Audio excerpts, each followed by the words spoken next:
ভোর 6:30 বাজে ঘুম থেকে উঠে রান্নাবান্না করতে হবে, আর এত সকাল সকাল ঘুম থেকে উঠে রান্নাবান্না করা খুবই কষ্টকর। আসসালামু আলাইকুম, সবাই কেমন আছেন? আশা করি সবাই ভালো আছেন।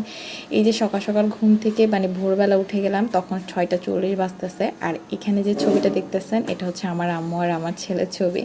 তো যাই হোক, এত সকাল সকাল ঘুম থেকে উঠে রান্না করতে হচ্ছে।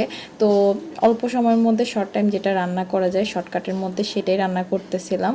তো এখানে আমি বিরিয়ানি যেহেতু রান্না করব তার জন্য এখানে আমি মাংসটা ভালো করে কষিয়ে নিচ্ছিলাম। আর আমার সাথে আমার আম্মু ঘুম থেকে উঠছিল, তো আম্মু বাকি রান্নাগুলো করছে আর আমাকে বলছে বিরিয়ানিটা আমি রান্না করার জন্য।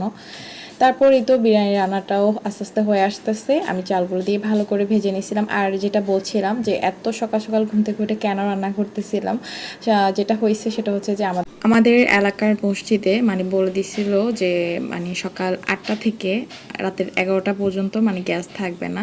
তো যার জন্যে হচ্ছে এত ভোরবেলা উঠে রান্নাবান্না করা। তো এখানে রান্নাবান্না শেষে আমি একদম হট বক্সে আম্মু রেখে দিয়েছে সবগুলোকে, একদম গরম গরম মানে তখনও ছিল।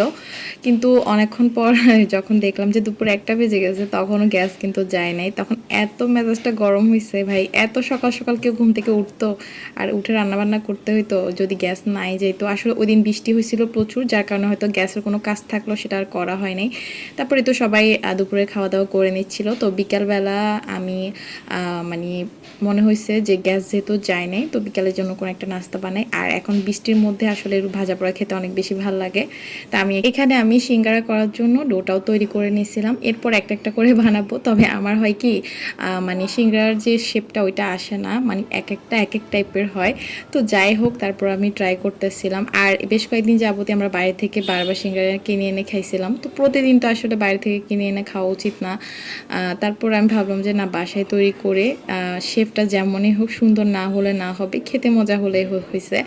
তারপর এই যে এরপর একটা একটা করে সবগুলাকে সিঙ্গারা বানিয়ে নিয়েছিলাম। প্রথমটা কিন্তু একটু দেখতে সুন্দর হয়নি, পরেরটা কিন্তু ট্রাই করতেছিলাম একটু সুন্দর করে বানানোর জন্য। তারপর এটা আগেরটা চাইতে কিছুটা তাও ভালো হয়েছে দেখতে। তো এভাবে করে আমি একটা একটা করে সবগুলা বানিয়ে নিয়েছি। এবার এগুলাকে অল্প আছে আস্তে আস্তে করে ভাজতে হবে। আর অল্প আছে আস্তে আস্তে ভাজলে হয় কি, মানে এগুলো খুবই মুচমুচে হয়, খেতে খুবই মজা লাগে। তারপর এই তো আমার সবগুলো বানানো হয়ে গেছে। দেখতে এক একটা এক এক রকম হলো, মানে দেখতে সুন্দর হয় নাই, তারপরও খেতে কিন্তু অনেক মজা হয়েছে। একদম ঝাল ঝাল হয়েছিল, আর সাথে তো সালাদ তো আছেই।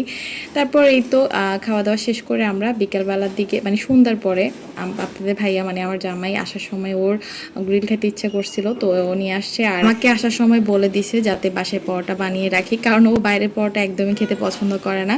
তো কিছু পরোটা বানালাম, আর এখানে কিন্তু গ্রিলের সাথে সসও দিয়ে দিচ্ছে 2 রকমের। তো ওর জন্য আমি এখানে প্লেটে সাজিয়ে দিচ্ছিলাম। তো আজকের ভিডিও এখানে শেষ করছি। ভালো লাগলে অবশ্যই লাইক কমেন্ট করে বলবেন। আল্লাহ হাফিজ।